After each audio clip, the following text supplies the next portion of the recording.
یہ آپ نے کب جانا ہے اب انشاءاللہ؟ اس سے پہلے وہ ختم کرنا کام. اور نصیر کا مسئلہ خود کر دیا آپ نے؟ سمجھ لیا؟ شروع کر دیں پھر. آپ کے والا ختم ہو گیا تھا انگریزی والا مکمل؟ بھیج دیے سارا؟ میں کہا ان کے ہاتھ اچھا بھیج چکے ہیں پہلے ہی. ٹھیک ہے. اعوذ باللہ من الشیطان الرجیم. بسم اللہ الرحمن الرحیم. یسألونک عن الأہلة قل هي مواقیت للناس والحج وليس البر بأن تأتوا البيوت من ظهورها ولكن البر من اتقى وأتوا البيوت من أبوابها واتقوا الله لعلكم تفلحون. وقاتلوا في سبيل الله الذين يقاتلونكم ولا تعتدوا إن الله لا يحب المعتدين. واقتلوهم حيث ثقفتموهم وأخرجوهم من حيث أخرجوكم والفتنة أشد من القتل ولا تقاتلوهم عند المسجد الحرام حتى يقاتلوكم فيه فإن قاتلوكم فاقتلوهم كذلك جزاء الكافرين. فإن انتهوا فإن الله غفور رحيم. وقاتلوهم حتى لا تكون فتنة ويكون الدين لله فإن انتهوا فلا عدوان إلا على الظالمين. الشهر الحرام بالشهر الحرام والحرمات قصاص فمن اعتدى عليكم فاعتدوا عليه بمثل ما اعتدى عليكم واتقوا الله واعلموا أن الله مع المتقين. وأنفقوا في سبيل الله ولا تلقوا بأيديكم إلى التهلكة وأحسنوا إن الله يحب المحسنين. وأتموا الحج والعمرة لله فإن أحصرتم فما استيسر من الهدي ولا تحلقوا رؤوسكم حتى يبلغ الهدي محله فمن كان منكم مريض أو به أذى من رأسه ففدية من صيام أو صدقة أو نسك فإذا أمنتم فمن تمتع بالعمرة إلى الحج فما استيسر من الهدي فمن لم يجد فصيام 3 أيام في الحج وسبت إذا رجعتم تلك 10 كاملة ذلك لمن لم يكن أهله حاضر المسجد الحرام واتقوا الله واعلموا أن الله شديد العقاب.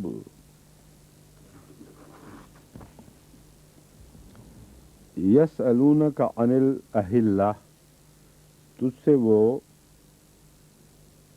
ہلالوں کے متعلق سوال کرتے ہیں. لفظ اصل میں ہلالوں جمع استعمال نہیں ہوتا اردو میں، لیکن میں بتانا چاہتا ہوں کہ اہلہ جمع ہے ہلال کی، یعنی اس چاند کی جو پہلی 3 راتوں کا چاند ہوتا ہے اس کو ہلال کہتے ہیں. تو پہلی 3 راتوں کے چاندوں کے متعلق سوال کرتے ہیں. قل ہے مواقیت للناس، اصل میں یہاں ہلال کی جمع تو ہے لیکن اور ترجمہ اس کا 3 راتوں والا ہی ہے، مگر یہاں مراد اس کی پہلی رات سے کے طلوع سے مراد ہے. یہ مراد نہیں ہے کہ پہلے 3 دن کے چاند سے اوقات کی تعین ہوتی ہے. مراد یہ ہے کہ پہلی 3 دنوں والا چاند جو ہلال کہلاتا ہے، جب وہ طلوع کرتا ہے تو اس سے اوقات کی تعین ہوتی ہے۔ تو ترجمے سے یہ جو شبہ پڑتا ہے کہ پہلی 3 دن راتوں والے چاند کے متعلق سوال کرتے ہیں، تو یہ مراد نہیں ہے۔ وہ سوال کرتے تھے کہ 3 راتوں میں کیا کیا مقاصد ہیں۔ ہلال کے ساتھ عبادتوں کا کیا تعلق ہے، یہ سوال ہے جس کا جواب دیا جا رہا ہے۔ یسألونک عن الأہلہ قل ہی مواقیت للناس، تو کہہ دے کہ یہ لوگوں کے لیے وقت طے کرنے کا ذریعہ ہیں، والحج، اور حج کے دنوں کی تعیین یعنی ان کے آغاز کا ایک ذریعہ بن جاتے ہیں، اس کے آغاز کی تعیین کا ذریعہ بن جاتے ہیں۔ یہاں ایک بات خاص طور پر قابل ذکر ہے کہ یسألونک عن القمر نہیں فرمایا۔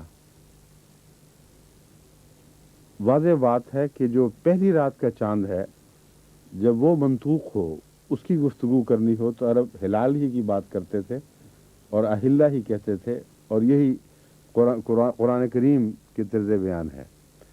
اس لیے ینکسف القمر میں جو قمر فرمایا گیا ہے اس حدیث میں، اسے ہلال مراد نہیں ہو سکتی۔ اگر ہلال مراد ہوتی تو قرآن کے طرز بیان کے مطابق جو افصح طرز بیان ہے، رسول اکرم صلی اللہ علیہ وآلہ وسلم بھی اہلہ کی بات کرتے، نہ کہ چاندوں کی۔ بس قمر کی بات کرنا اور ہلال کی نہ کرنا ثابت کرتا ہے کہ اس حدیث میں بھی مراد پہلی رات کا چاند نہیں بلکہ بعد کی تاریخوں کا چاند ہے۔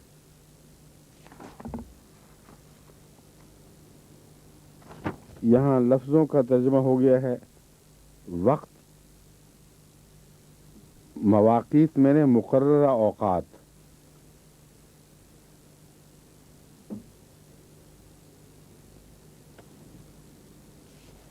اور حج کا ترجمہ تو جانتے ہیں، وَلَيْسَ الْبِرُّ بِأَنْ تَأْتُوا الْبُيُوتَ مِنْ ظُهُورِهَا وَلَكِنَّ الْبِرَّ مَنِ اتَّقَىٰ، اور نیکی یہ نہیں ہے کہ تم اپنے گھروں کے پچھواڑوں سے گھروں میں داخل ہو جایا کرو۔ ظہور سے مراد ہے پچھواڑا، پیٹھ کی طرف سے۔ وَلَكِنَّ الْبِرَّ، لیکن نیکی یہ ہے من اتقا، کہ جو تقوی اختیار کرے اسی کا طرز عمل نیکی ہے۔ وہ خود نیکی نہیں ہوتا جو تقوی اختیار کرتا ہے۔ وَلَكِنَّ الْبِرَّ مَنِ اتَّقَىٰ کا مطلب ہے جو تقوی اختیار کرے اس کا نمونہ ہی نیکی ہے۔ وَأْتُوا الْبُيُوتَ مِنْ أَبْوَابِهَا، اور گھروں میں آیا کرو ان کے دروازوں سے۔ بعض لوگ اس زمانے میں مثلا احرام باندھا ہوا ہے تو سمجھتے تھے کہ اب ہم اپنے گھروں میں دروازوں سے داخل نہیں ہو سکتے، اور اس لیے وہ پیچھے سے دیواروں سے چھلانگ لگا کے اندر چلے جایا کرتے تھے۔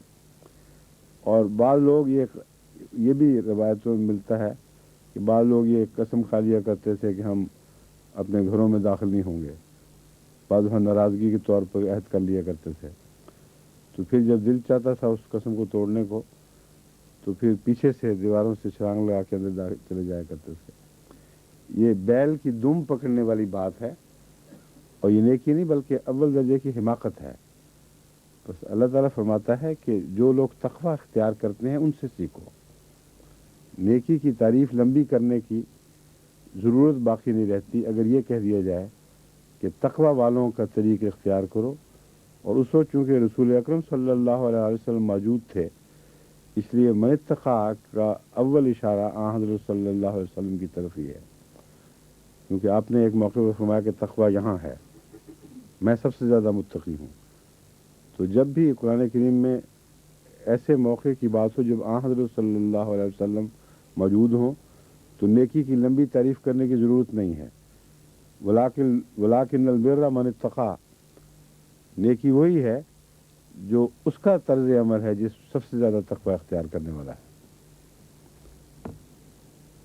وَاتَّقُوا اللَّهَ لَعَلَّكُمْ تُفْلِحُونَ، اور اللہ سے ڈرو، اس کا تقوی اختیار کرو اگر تم کامیاب ہونے والوں میں داخل ہونا چاہتے ہو۔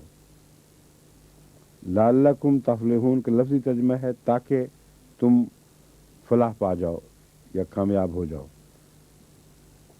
تو کامیاب ہونے کا طریقہ صرف یہ ہے کہ تقوی اختیار کرو۔ وقاتلوا فی سبیل اللہ، اور اللہ کی راہ میں قتال کرو۔ الذین یقاتلونکم، صرف ان سے جو تم سے قتال کر رہے ہیں۔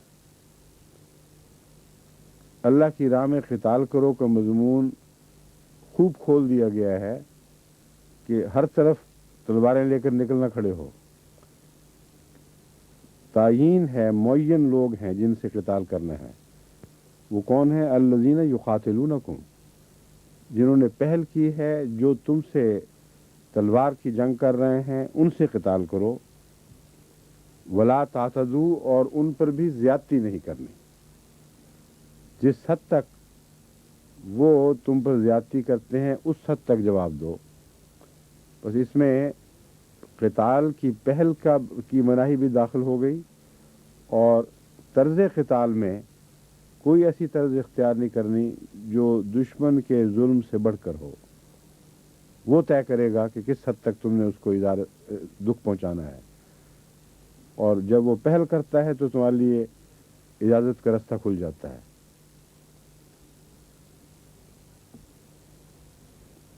ان اللہ لا یحب المعتدین، اللہ تعالیٰ زیادتی کرنے والوں کو پسند نہیں فرماتا، مجھ سے محبت نہیں کرتا۔ یہ لفظی ترجمہ ہے، محبت نہیں کرتا۔ اور میں بیان کر چکا ہوں کہ یہ جو نفی ہے اس طرح کی، یہ معنی میں شدت پیدا کرنے کے لیے آتی ہے۔ اس کا برعکس درست ہوتا ہے، یعنی ان سے نفرت کرتا ہے، ان کو کسی قیمت پر پسند نہیں کرتا۔ تو ان اللہ لا یحب المعتدین میں سخت ناپسندیدگی کا اظہار ہے، اس لیے یہ فرمایا گیا ہے۔ وَاقْتُلُوهُمْ حَيْثُ ثَقِفْتُمُوهُمْ، جہاں کہیں بھی تم انہیں پاؤ تم انہیں قتل کر سکتے ہو۔ اب اس سے ہم سے مراد کون ہے؟ وہی جو یقاتلون ہیں، جو قتال شروع کر چکے ہیں۔ ہر کسی کو جہاں پکڑو قتل کرنے کا حکم نہیں ہے، بلکہ زیادتی کا حکم نہ کرنے کا حکم ہر غلط ترجمے کی راہ میں مانے ہو جاتا ہے۔ بس اگر کوئی قتال نہیں کر رہا اس کو پکڑ کے قتل کرو گے تو اعتداء کے دائرے میں داخل ہو جاؤ گے۔ وَأَخْرِجُوهُم مِّنْ حَيْثُ أَخْرَجُوكُمْ، تمہیں حق ہے ان کو وہاں سے نکالنے کا جہاں سے وہ تمہیں نکال بیٹھے ہیں۔ بس جتنا کوئی کرتا ہے اتنا ہی اس کو جواب دو۔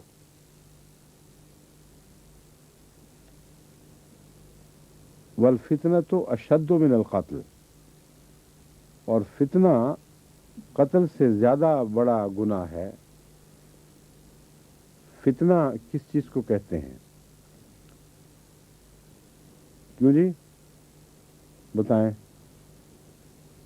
وہ کون سا فتنہ ہے جو قتل سے زیادہ بڑا گناہ ہے؟ یہ جو ٹیڑھے دماغ کے لوگ ہیں وہ اس سے یہ نکالنے کی کوشش کرتے ہیں کہ چونکہ بعض لوگ دین میں فتنہ پھیلا رہے ہیں اور یہ قتل سے بڑا جرم ہے، اس لیے ان کا قتل جائز ہے، بلکہ فرض ہے۔ اس لیے جس فتنے سے روکا گیا ہے اسی کی اجازت یہاں سے حاصل کر رہے ہیں۔ یہ ہے اصل فتنہ، کہ خدا کے کلام کو اس قدر بگاڑ دینا کہ جس مضمون سے قرآن کریم روک رہا ہے اس روکنے کی جگہ سے اسی روک کے خلاف دلیل نکال لینا۔ یہ ہے اصل فتنہ، یعنی شرارت، فساد۔ آگے جا کے قرآن کریم خود فتنے کی تشریح کر دے گا کہ فتنہ کیا ہے۔ اب سنیے، فرماتا ہے فتنہ قتل سے بھی بڑھ کر جرم ہے۔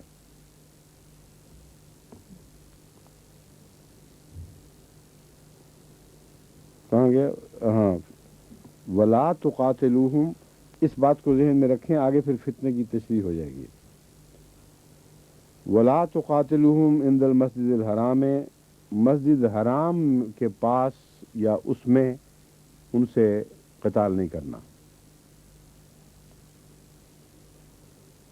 عندہ کے معنی بیچ میں بھی ہو سکتا ہے اور قریب بھی، لیکن قریب کا معنی میں نے اس لیے کیا ہے کہ احترام کا تقاضا یہ ہے، اس کی حرمت کا تقاضا یہ ہے کہ اس کے ماحول کو بھی جدال سے اور فسق و فجور سے ہر طرح سے پاک رکھا جائے۔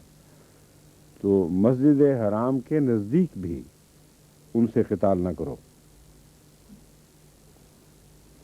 یعنی قتال وہ شروع کر چکے ہیں، اور اگر وہ پناہ مانگتے ہیں مسجد حرام کے قرب و جوار میں تو تمہیں اس وجہ سے حق نہیں ہے کہ وہ پہلے قتال کر چکے ہیں، اس لیے جواباً ہمیں اجازت ہے ہم ان کو یہاں بھی قتل کر دیں۔ خدا فرماتا ہے یہاں اجازت نہیں ہے، ایک شرط ہے، مگر وہ کیا ہے؟ حتیٰ یقاتلوکم فیہ، یہاں تک کہ وہ تم سے اس جگہ پھر قتال کریں۔ تو جو عمومی قتال ہے وہ اس بات کا تمہیں مجاز نہیں کرتا کہ بیت الحرام کے گرد اس قتال کو جاری رکھو۔ قتال کی تو اجازت ہے، مگر ایک جگہ جا کر رک جانا ہے۔ اگر وہاں وہ شروع کریں تو اثر نو پھر اس ظلم کا بدلہ اس ظلم سے دیا جا سکتا ہے۔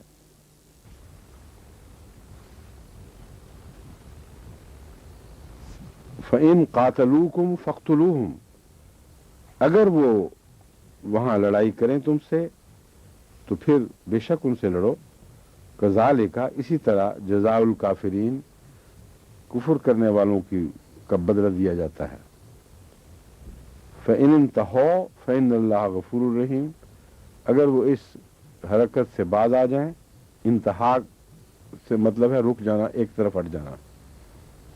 نہ یہ کہتے ہیں دوری اختیار کرنے کو، انتہا کا مطلب ہے اس چیز سے دور ہو جائیں، اس کو ترک کر دیں۔ فَإِنَّ اللَّهَ غَفُورٌ رَحِيمٌ، تو سنو کہ یقیناً اللہ تعالیٰ بہت بخشنے والا اور بار بار رحم فرمانے والا ہے۔ وَقَاتِلُوهُمْ حَتَّى لَا تَكُونَ فِتْنَةٌ وَيَكُونَ الدِّينُ لِلَّهِ، یہ ہے فتنے کی تعریف۔ وَقَاتِلُوهُمْ، ان سے قتال کرو، یہاں تک کہ حتیٰ لا تکون فتنۃ، یہاں تک کہ فتنہ مٹ جائے۔ اور فتنہ کیا ہے؟ وَيَكُونَ الدِّينُ لِلَّهِ، کہ دین اللہ کی خاطر آزاد ہو جائے اور کوئی شخص دین میں جبر کرنے کی کوشش نہ کرے۔ بس تلوار کے زور سے دین کو بدلنا فتنہ ہے، اور یہی فتنہ تھا جو انہوں نے شروع کیا تھا۔ تو فرمایا قتال تو قتال، اصل جو اس کے پیچھے مکروہ ان کی نیت تھی کہ تلوار کے زور سے وہ تمہارا دین بدل دیں، یہ بڑی بات ہے، سب سے بڑی خبیث چیز یہ ہے۔ یہ اگر ہے تو پھر قتال کی اجازت ہے۔ اگر کوئی شخص تلوار کے زور سے کسی کا دین بدلنا جائز سمجھتا ہے تو یہ بہت بڑا فتنہ ہے۔ جب وہ اس بات سے باز آ جائیں اور اپنا یہ موقف تبدیل کر لیں کہ ہمیں بزور شمشیر کسی کا دین بدلنے کی اجازت ہے، اور یہ مان جائیں کہ دین اللہ کا کام ہے، بندے کو اس میں دخل دینے کا کوئی حق نہیں، تو یہ وہ فتنہ ہے جس کے مٹ جانے پر پھر قتال کی کوئی اجازت نہیں ہے۔ تو وہ فتنہ خود کر رہے ہیں، یعنی یہ فتنہ کر رہے ہیں جن سے قرآن کریم منع کرتا ہے، اور بزور شمشیر دین بدلنے کا جواز اس آیت سے لیتے ہیں کہ فتنہ قتل سے زیادہ سخت ہے۔ تو اگرچہ تم نے قتال نہیں کیا مگر تم نے فتنہ پیدا کیا ہے، اس لیے ہمیں اجازت ہے ہم تمہیں قتل کریں۔ اور قرآن کہتا ہے کہ دین کے بزور شمشیر دین کو بدلنا ہی فتنہ ہے، اور یہ وہ فتنہ ہے جس کا گناہ قتل کے گناہ سے بڑھ کر ہے۔ تو جب دماغ ٹیڑھے ہو جائیں اور نیتیں بگڑ جائیں تو جو اصلاح کا چشمہ ہے وہاں سے بھی ان کو پانی گدلا دکھائی دیتا ہے، اور اسی کو زہر آلود کر دیتے ہیں اپنی نیتیں بیچ میں داخل کر کے.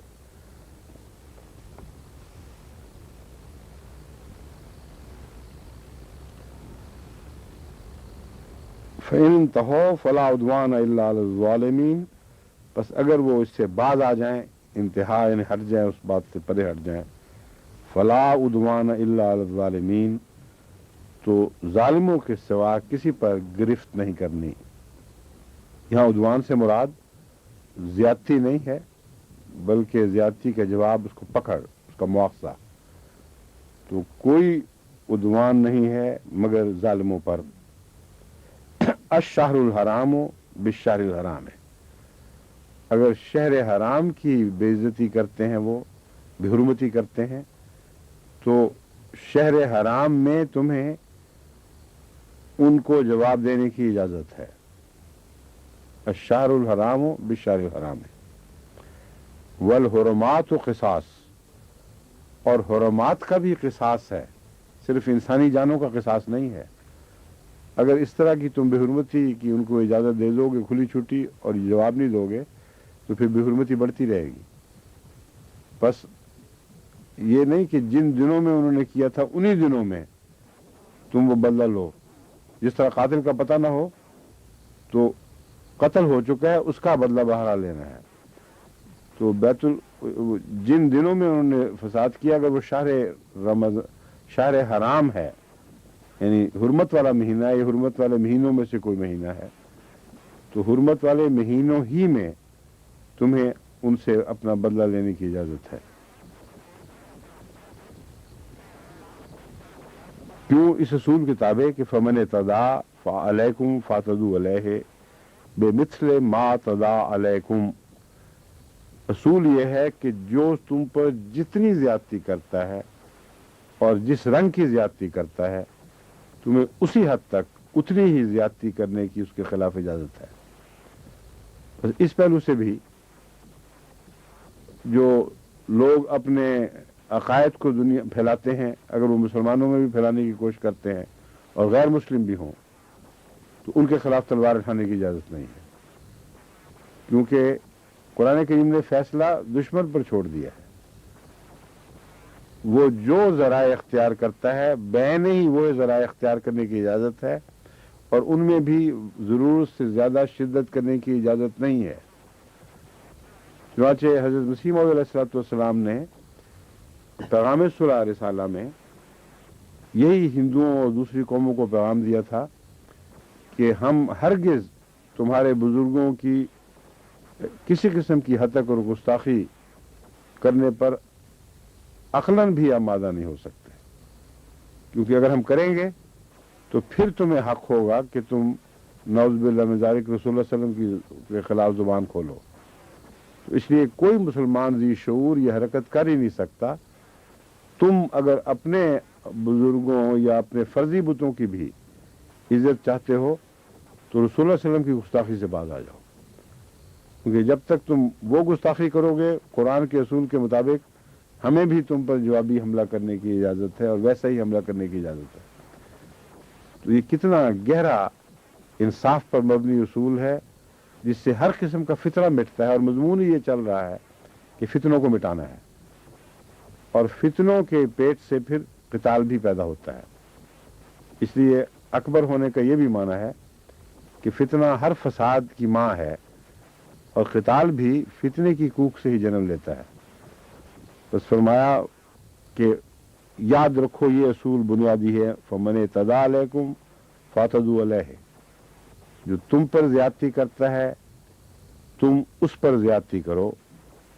بے مثل ما اعتدی علیکم، عین اس کے مطابق جیسا تم سے زیادتی کی گئی ہے اس سے آگے بڑھنے کی اجازت نہیں.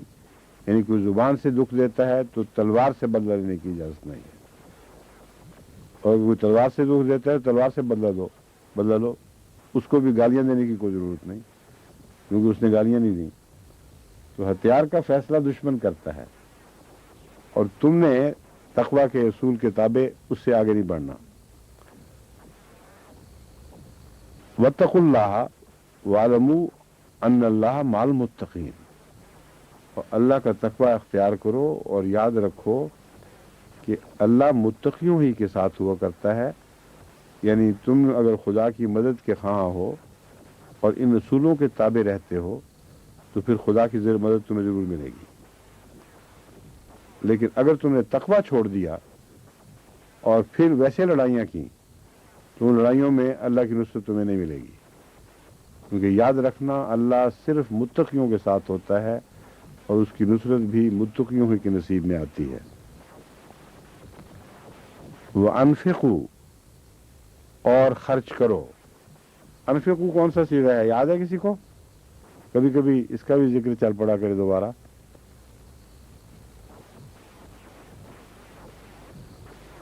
کیوں جی؟ علماء کو چھوڑ کر جو نئے علماء بن رہے ہیں ان میں سے میں پوچھ رہا ہوں. چودھری آفتاب صاحب کے ہونٹ ہلنے لگ گیا آہستہ آہستہ، معلوم ہوتا ہے کوئی بات آ رہی ہے.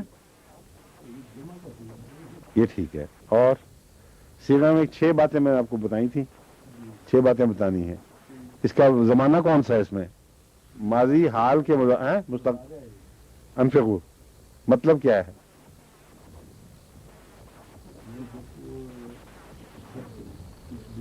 کیا نہیں ترجمہ کیا ہے اس کا؟ انفقو خرچ کرنا ہے، خرچ کرو. تو کرو میں کون سا زمانہ پایا جاتا ہے؟ ٹھیک ہے.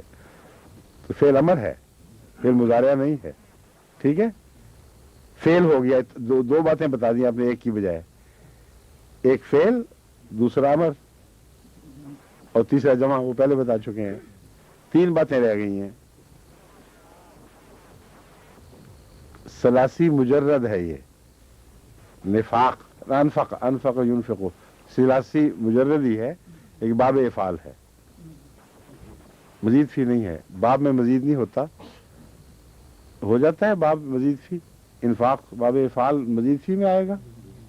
ہاں افتعال جیسے نہیں، اس میں تو آ جاتا ہے، تے داخل ہو جاتی ہے. مثلا یہ ایک حرف کی تکرار ہو جاتی ہے، مگر میرا خیال ہے کہ انفاق بھی، ہاں افعال بھی الف زیادہ ہونے کی وجہ سے ثلاثی مزید فی ہو گیا. ٹھیک ہے. ہاں مجھے جو اشتباہ ہوا تھا وہ اس وجہ سے ہوا تھا کہ اگر ثلاثی ہو مجرد ہو تو امر کے لیے جب اس میں الف کا اضافہ کیا جاتا ہے تو ثلاثی مجرد ہی رہتا ہے. سمجھے ہیں؟ طلبہ یطلبو، اتلبو جب کہتے ہیں تو پہلے حمزے کی وجہ سے یہ مزید فی نہیں کہلائے گا.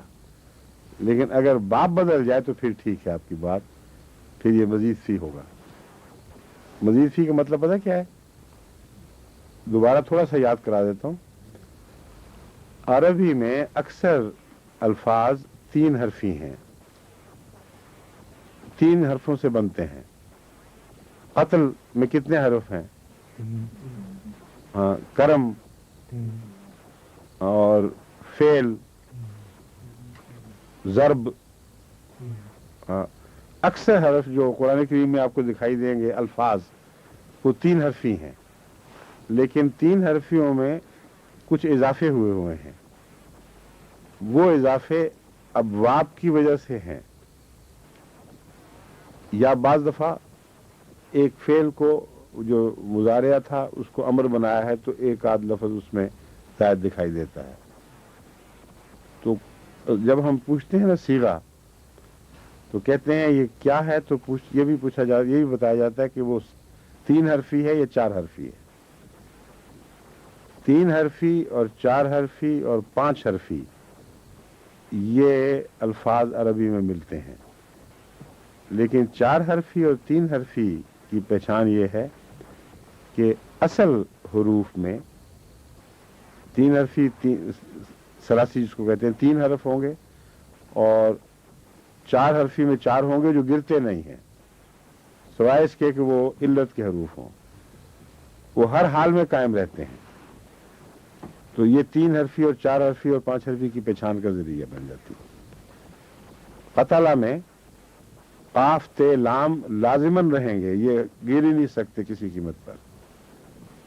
لیکن وقع میں یہ چونکہ ہے آخر پہ، اس لیے وہ یہ گر جاتی ہے کیونکہ وہ حرف علت وائے واو الف یہ حرف علت ہیں. تو 3 حرفی وہ الفاظ ہیں جن کے اندر بنیادی طور پر 3 حروف کا مادہ پایا جاتا ہے اور وہ کسی حالت میں بھی گرتے نہیں ہیں سوائے اس کے کہ عارضی طور پر کوئی حرف علت بیچ میں سے گر جائے. سمجھ گئے؟ اب آگے ہے وہ ان میں اضافہ ہو سکتا ہے لیکن عارضی اضافہ جو وقتی معنی پیدا کرنے کی خاطر کیا جاتا ہے. اس عارضی اضافے کا طریق ہے ایک باب سے دوسرے باب میں تبدیل کر دینا. تو جتنے ابواب ہیں وہ ثلاثی کو ثلاثی مزید فی بنا دیں گے. مزید فی کا مطلب اس میں اضافہ ہو گیا، زائد کر دیا گیا. تو باب افعال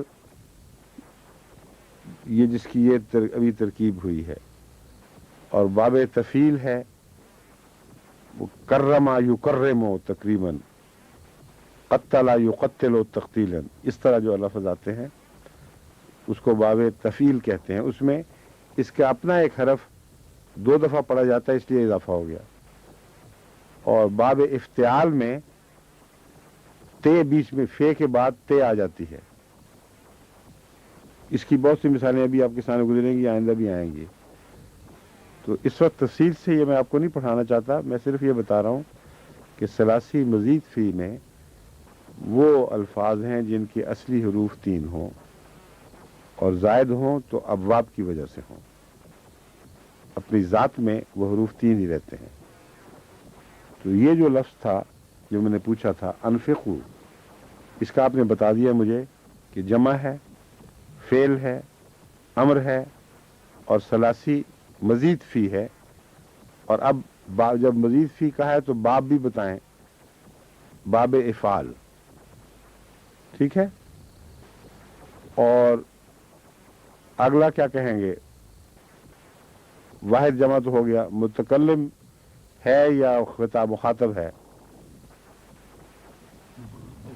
مخاطب ہے.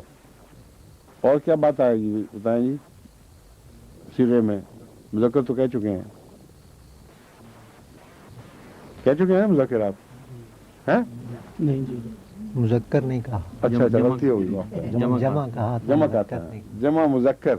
عام طور پہ جمع کے ساتھ ہی مذکر واحد چل جاتا ہے تو میں اس کو مفہوم میں داخل ہی سمجھا تھا. ٹھیک ہے. تو انفقو کا مطلب ہے انفاق کرو، خرچ کرو. نفقہ کا مطلب ہے خرچ کیا. نفقہ کا مطلب ہوتا ہے نکلا. کیوں جی؟ نکلا ہوتا ہے نفقہ کا مطلب. انفقہ کا مطلب ہے نکالا تو بھی خرچ بنے گا نا.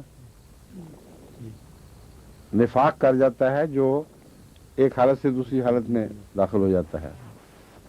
تو جو شخص جو بھی فعل لازم ہو، مثلا زہے کا وہ ہنسا، وہ اپنے اوپر فعل واقع ہو رہا ہوتا ہے. یہ جب 3 حرفی لازم ہو، اس کو متعدی کرنا ہو، اس فعل کو کسی اور پر چلانا ہو تو اس کو باب افعال میں عموماً لے جاتے ہیں. تفیل سے بھی یہ مطلب نکلتا ہے مگر پہلا طریقہ ہے باب افعال کا. زہکا کا مطلب ہے، اور ازہکا اس نے ہنسایا. ہنسایا. ہنسایا یا ہنسایا؟ ہنسایا. ہاں ٹھیک ہے. عام طور پہ لوگ ہنسا کہہ دیتے ہیں، بعض، عام طور پہ تو نہیں مگر بعض دفعہ. تو نون اور سین جب اکٹھے ہوں تو جس طرح عربی میں بعض الفاظ مدغم ہوتے ہیں تو یہ مدغم ہو جاتا ہے سین میں، اور نون کی بجائے نون غنہ بن جاتا ہے. ہنسایا، ہنکایا، کاف کے ساتھ بھی. ہنکایا نہیں کہتے. لیکن جب ہے بعد میں آئے تو پھر مدغم نہیں ہوتا. ہن ہنایا، گھوڑا ہن ہنایا. دیکھ، تو بعضوں کے ساتھ مدغم ہوتے ہیں، بعضوں کے ساتھ نہیں ہوتے.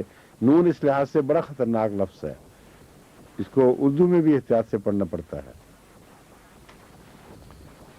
وَأَنفِقُوا، اب دیکھیں فی آ رہی ہے، اس میں کوئی ادغام نہیں ہوا. انفقو، خرچ کرو، فی سبیل اللہ، اللہ کی راہ میں. سبیل کس کو کہتے ہیں؟ راستہ. سبیل اللہ دو مطلب خدا کے راستے میں دو. اور سبیل اور بھی کیا چیز ہوتی ہے؟ ہاں ہاں، یہ اردو میں ایک مستعمل لفظ ہے. سبیل وہ جگہ جہاں پانی رکھا جاتا ہے اور رستے والوں کے لیے بنائی جاتی ہے، اس لیے اس میں بھی رستے کا معنی پایا جاتا ہے کہ فی سبیل اللہ، رستوں پر مفت پانی کا انتظام، اس کو سبیل کہتے ہیں. وَلَا تُلْقُوا بِأَيْدِيكُمْ إِلَى التَّهْلُكَةِ، اور نہ ڈالو، تلقوا بِأَيْدِيكُمْ، اپنے ہاتھوں کو خود ہلاکت میں، یعنی اپنے آپ کو ہلاک نہ کرو، یہ معنی ہے. خود اپنے ہاتھوں اپنے آپ کو ہلاک نہ کرو. اس محاورے کو عربی میں یوں کہیں گے، وَلَا تُلْقُوا بِأَيْدِيكُمْ إِلَى التَّهْلُكَةِ، اپنے ہاتھوں سے ہلاکت میں مبتلا نہ ہو، ہلاکت کی طرف نہ جاؤ. وَأَحْسِنُوا، اور احسان کا سلوک کرو، یا دوسرے معنوں میں اچھے طریق اختیار کرو. ان اللہ یحب المحسنین، اللہ تعالیٰ جو احسان کرنے والے ہیں ان سے محبت کرتا ہے.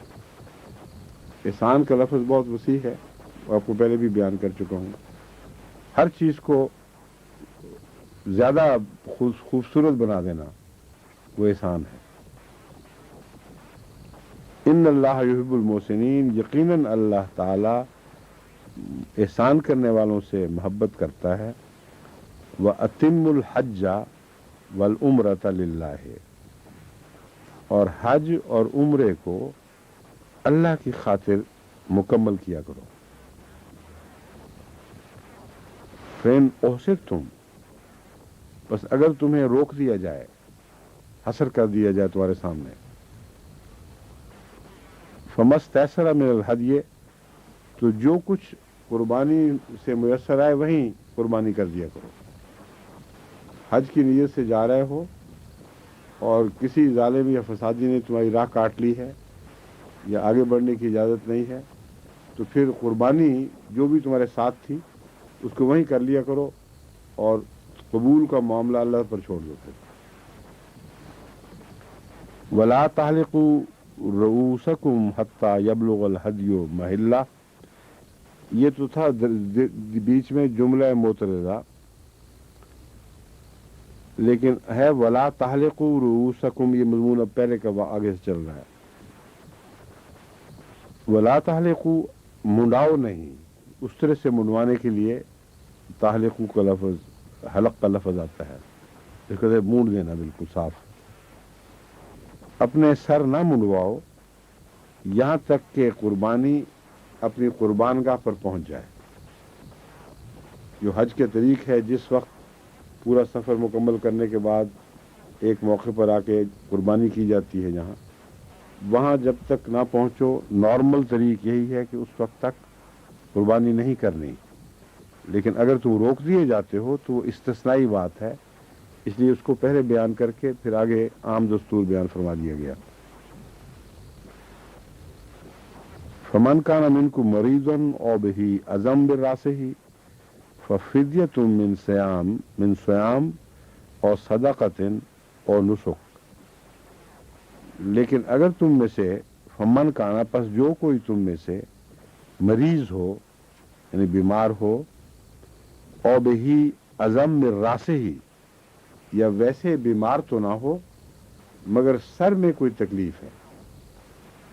اب اس آیت نے ہمیں مریض کا مفہوم واضح طور پر سمجھا دیا ہے.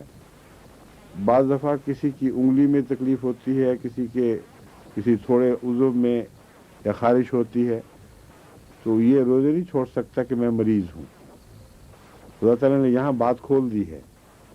مریض ہونا ایک بیماری کی کیفیت اور حالت کا نام ہے، وہ سارے جسم پر ہوتی ہے اور اندرونی طور پر. اب جس کو خارش ہوتی ہے یا ایگزیما ہوتا ہے، اگرچہ تکلیف ہوتی ہے لیکن وہ اپنے آپ کو مریض نہیں کہتا، کیونکہ اس کے باوجود دنیا کے سارے کام کر رہا ہوتا ہے. جب مریض ہو تو دفتر سے چھٹی بھی لے لیتا ہے، اسکول سے بچے رہ جاتے ہیں. تو مراد یہ ہے کہ ایسی بیماریاں جو کسی عضو کے ساتھ لگی ہوئی ہیں وہ بعض دفعہ تمہاری شخصیت کو مریض کی شخصیت میں تبدیل نہیں کرتی اور ان کے ساتھ تم روزمرہ کام کرتے ہو. تو اگر تم مریض ہو تو تب بھی اجازت ہے کہ بال نہ منڈواؤ. اگر سر کو کوئی تکلیف ہے کہ وہاں اس طرح نہیں لگ سکتا تو مریض نہ ہونے کے باوجود تمہیں اجازت ہے کہ بال نہ منڈواؤ. فدیتن، پس ایسی صورت میں کیا ہوگا؟ پھر فدیہ دینا ہے من صیامن، روزوں کے ذریعے.